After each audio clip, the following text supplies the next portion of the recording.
Baik, terus lagi dalam penambahan ataupun penambahbaikan ilmu dalam bidang perundangan, sistem ETPS mudah, murah dan cepat. Bersama kami pagi ini, selamat datang, selamat pagi Puan D. Sunita Kojesi yang merupakan pengerusi Tribunal Perumahan dan Pengurusan Strata dari Kementerian Perumahan dan Kerajaan Tempatan. Terima kasih kerana sudi meluangkan masa bersama kami pagi ini. Satu lagi usaha daripada pihak Kementerian untuk memperbaiki sistem penyampaian dan sistem ETPS ni bukan satu yang dinanti-nantikan sebenarnya, terutamanya bagi mereka yang berkait rapat dengan pengurusan strata. Betul. Sebagai pengenalannya kepada para penonton, mungkin Puan Sunita boleh berikan sedikit introduction ataupun pengenalan tentang ETPS ini. Okey, selamat pagi kepada para penonton di luar sana. Okey, sistem saya mulakan dengan tribunal dulu. ETPS merupakan adalah Tribunal Perumahan dan Pengurusan Strata, di mana di bawah Kementerian Perumahan dan Kerajaan Tempatan kami ada dua tribunal di sana. Satu adalah Tribunal Tuntutan Pembeli Rumah, yang secara ringkasannya adalah TTPR, dan tribunal yang keduanya adalah Tribunal Pengurusan Strata. Ringkasannya dipanggil sebagai TPS. So kami ada dua tribunal di sana, di mana apa-apa isu yang berkenaan perumahan boleh pergi ke TTPR, dan tribunal masalah daripada pengurusan strata boleh ke Tribunal Pengurusan Strata. Jadi ETPS lebih kepada skop pengguna yang mana? ETPS adalah satu perkhidmatan baharu yang diberikan oleh tribunal kepada para pengguna di luar sana, di mana sebelum ini mereka perlu hadir secara fizikal ke kaunter pendaftaran untuk memulakan pendaftaran tuntutan mereka. Tetapi melalui sistem ETPS ini mereka boleh dengan mudah, dengan secara selesa mengikut kesesuaian keselesaan masing-masing, berada di rumah, di pejabat untuk membuat penfailan. So ini adalah satu sistem yang baharulah. Ya, bagi pemilik unit yang berada di luar negara, misalnya Puan Sunita, kadang-kadang atas tuntutan kerjaya mereka berada lama di luar, jadi adakah ETPS juga boleh digunakan oleh mereka? Mereka boleh memulakan penfailan melalui sistem ETPS.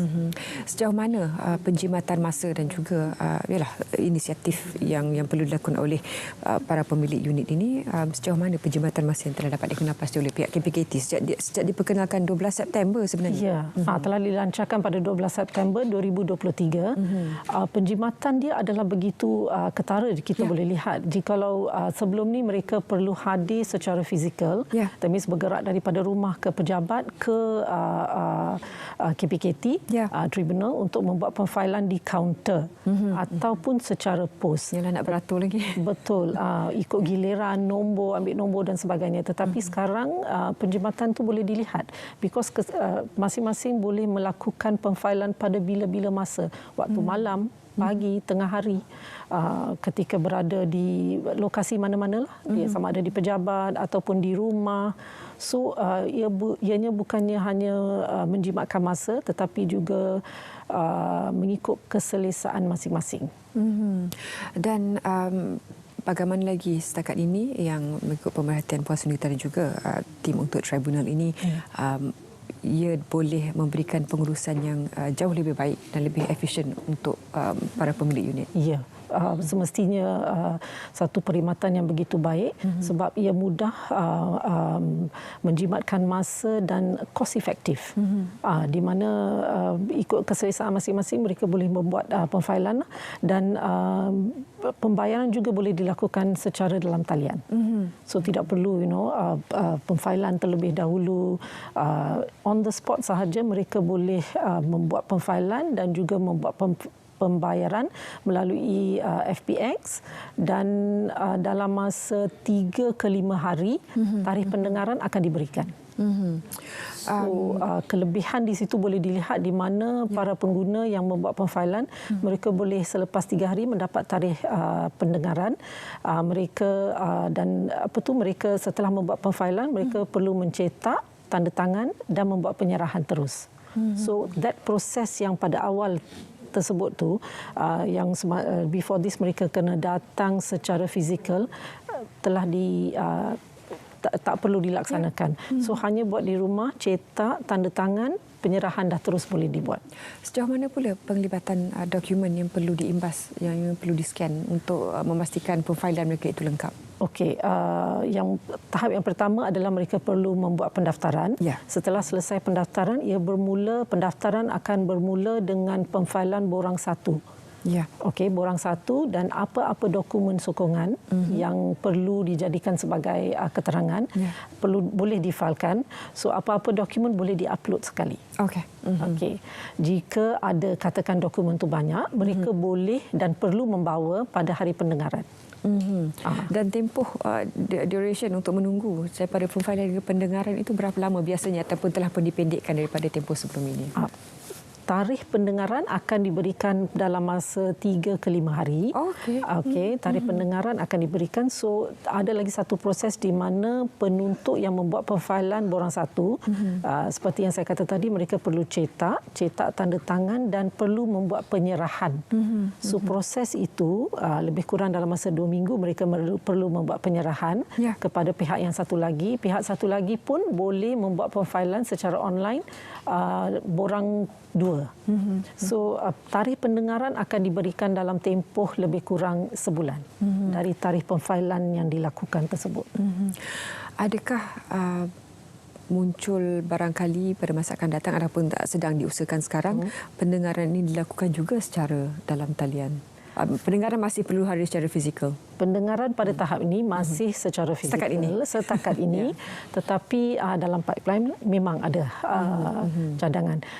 In fact, pada masa sekarang pun ada kalanya setengah ikut case by case basis pendengaran dilakukan secara online. Tetapi itu jarang sekali dilakukanlah sebab masing-masing pihak perlu dan mereka ingin hadir di mahkamah untuk memastikan apa-apa tuntutan dikemukakan, dapat mendengar, membuat pendengaran. Tetapi bagi satu pendengaran penuh di mana saksi-saksi dipanggil adalah lebih sesuai jika diadakan secara fizikal. Sebab saksi perlukan kehadiran saksi, mengangkat sumpah dan Presiden juga perlu mendengar keterangan, mencatat dan sebagainya. So pada tahap ini pendengaran penuh dilakukan secara fizikal, tetapi pada masa akan datang sedang dalam kajian lah. Puan Sunita, ialah the beauty of the online services ni, keindahan perkhidmatan dalam talian ini sangat mudah menjimatkan masa. Tapi ada kalanya dalam proses kita memfailkan sesuatu, kadang-kadang human factor ataupun faktor manusia juga perlu untuk kita bertanyakan apa-apa yang kita tidak pasti. Dari 12 September sehingga sekarang, apa antara kelemahan ataupun kurang kesediaan barangkali yang timbul dari pihak pemfail yang Puan Sunita dan juga tim sendiri boleh nasihatkan supaya sekiranya pemfailan pastikan anda ada sekian supaya persediaan itu lebih mudah untuk mereka dan dapat mengurangkan delay pada masa akan datang.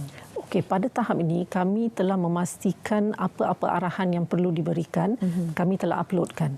So di mana apabila mereka failkan borang 1, apa-apa dokumen jika tidak boleh katakan dokumen banyak, gambar banyak, so mereka tidak boleh upload. Semua high res pula tu? Ya. So mereka boleh dan perlu membawa hard copy pada tarikh pendengaran. I see. So pada tarikh pendengaran apa-apa gambar yang perlu dikemukakan sebagai bukti ataupun apa-apa statement yang perlu dikemukakan boleh dibawa secara fizikal. So apa-apa arahan dari masa ke semasa akan diuploadkan dalam website untuk pengetahuan pengguna lah. Jadi dalam mekanisme sistem dalam talian yang efisien ini diadakan, persediaan masih lagi perlu dipastikan oleh pihak pengguna, pihak pemilik supaya tampil dengan kesemua info yang secukupnya. Betul. Sebab pada tarikh pendengaran mereka harus bersedia dengan semua dokumen, semua dokumen keterangan, gambar, apa-apa yang mereka ingin kemukakan sebagai bahan buktilah kepada mahkamah. Bagaimana pula pengetahuan masyarakat umum, sekiranya mereka yang bukan datang dari latar belakang guaman ataupun perundangan, kefahaman mereka tentang undang-undang strata sendiri? You see, Undang-Undang Strata di bawah Akta 757, dia adalah satu perundangan yang agak mudah untuk orang awam faham. Sebab itu lazimnya semua tuntutan dilakukan secara sendiri. So, mereka tidak perlu membawa peguam, membayar kos guaman, bawa peguam untuk hadir kecuali dalam keadaan-keadaan tertentu. Okay. So lazimnya penuntut dan penentang akan hadir secara sendiri.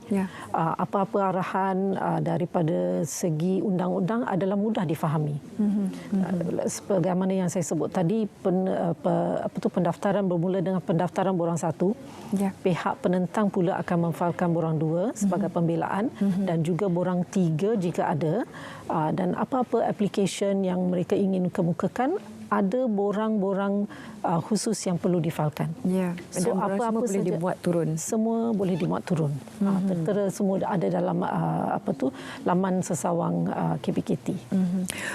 Puan Sunita, sistem ETPS mudah, murah dan cepat. Daripada aspek kos pula, ini kadang-kadang juga menjadi kekangan kepada banyak pihak, sama ada dari pembela ataupun yang membuat tuntutan.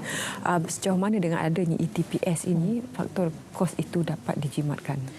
Kalau sebelum ni mereka perlu hadir secara fizikal, pemfailan di lokasi-lokasi tertentu, sebagai contoh di Putrajaya, headquarters kami, ibu pejabat di KPKT, dan juga di zon-zon di mana mereka perlu datang secara fizikal, begitu jauh bergerak, datang untuk melakukan pemfailan. Dengan adanya perkhidmatan baharu ini, mereka hanya duduk di tempat, perjalanan dan kos pergerakan itu tiada. So mereka hanya failkan, setelah failkan cetak, buat penyerahan, dan mereka cuma perlu hadir pada tarikh pendengaran sahaja. So itu amat satu perkhidmatan yang begitu baik dan amat mudah dan menjimatkan kos. Pergerakan fizikal itu telah diminimumkan dengan sebanyak mungkin.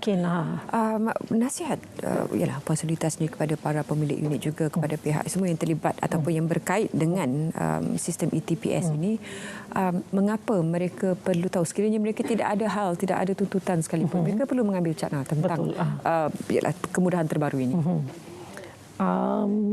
Apa yang mereka perlu tahu juga adalah apa-apa pemfailan pada masa akan datang, kita amat menggalakkan untuk mereka menggunakan sistem ETPS untuk membuat pemfailan.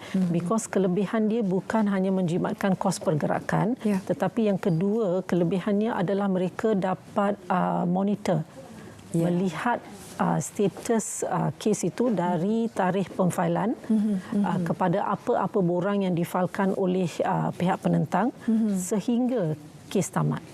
So mereka dengan sendirinya di rumah sendiri, di pejabat, mengikut keselesaan masing-masing, boleh melihat progres perkembangan kes sehingga keputusan diberikan. So itu adalah satu yang begitu baiklah dari aspek itu.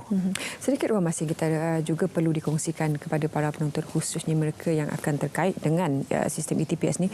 Tuntutan bagaimana yang boleh kelaskan di bawah sistem ETPS ini? Menurut Akta 757, menurut Akta 757 ada 14 bidang kuasa. Okey, so pihak khususnya bagi mereka yang duduk tinggal di kondominium, kehidupan strata, mereka ada 14 bidang kuasa. Pemilik ataupun pembeli petak boleh membawa tuntutan terhadap pihak pengurusan, dan begitu juga pengurusan boleh membawa tuntutan terhadap pembeli dan juga pemilik petak. So ini adalah satu tuntutan yang boleh berlaku secara dua hala. Daripada bukan unidirectional. Biasanya kita dengar semuanya ke arah JMB, tetapi sebenarnya JMB juga boleh tindakan. Satu tuntutan yang begitu banyak sekali difailkan adalah di mana pihak pembeli ataupun pemilik petak tidak membayar tuntutan maintenance fees dan sebagainya. So itu JMB ataupun MC akan membawa tuntutanlah terhadap pemilik petak tersebut. Kadang-kadang kalau mana-mana melawat kondominium ataupun apartmen, ada malah diterterakan jumlah berapa yang bertunggak sampai 30,000, 20,000. Dalam situasi ini pula, apakah ada sebarang pattern ataupun trend yang Puan Sunita lihat apa yang boleh mempercepatkan sekiranya pihak unit memang tidak ada dana untuk menyelesaikan tertunggak tersebut? Apa lagi ruang perbincangan untuk mereka? Okey, yang menurut Akta 757 di tribunal kami, satu caranya adalah untuk, kalau mengikut akta, mereka perlu membuat tuntutan. Bila masa tunggakan berlaku, katakan beberapa bulan ataupun dah bertahun, mereka terus boleh membuat tuntutan di tribunal. Tetapi satu lagi cara sebelum itu, sebelum tuntutan difailkan, mereka boleh ke Pesuruhjaya Bangunan di PBT masing-masing untuk membawa sekali ataupun menghantar notis tuntutan kepada pemilik penghutang tersebutlah sebelum memfailkan tuntutan. Tapi menurut akta, mereka boleh memfailkan tuntutan di mana penghutang tersebut akan lebih tahu dan akan hadir di mahkamah juga sebelum pendengaran dimulakan. Ada peluang untuk rundingan penyelesaian. Ini adil sebenarnya. Biasa kita dengar orang komplain tentang JMB, tapi sebenarnya JMB juga sedang menunggu macam mana saya nak maintain facility, you tak bayar maintenance. Jadi dua-dua ada merupakan dua hala sebenarnya. Terima kasih Puan Sunita kerana sudi bersama kami pagi ini. Begitu banyak maklumat penting yang telah pun dikongsikan. Boleh terus ke laman web KPKT untuk mengetahui lebih lanjut tentang sistem ETPS. Ambil sebanyak info mungkin. Diharapkan kita dapat sambung lagi perbincangan pada masa siaran akan datang. Terima kasih Puan Sunita.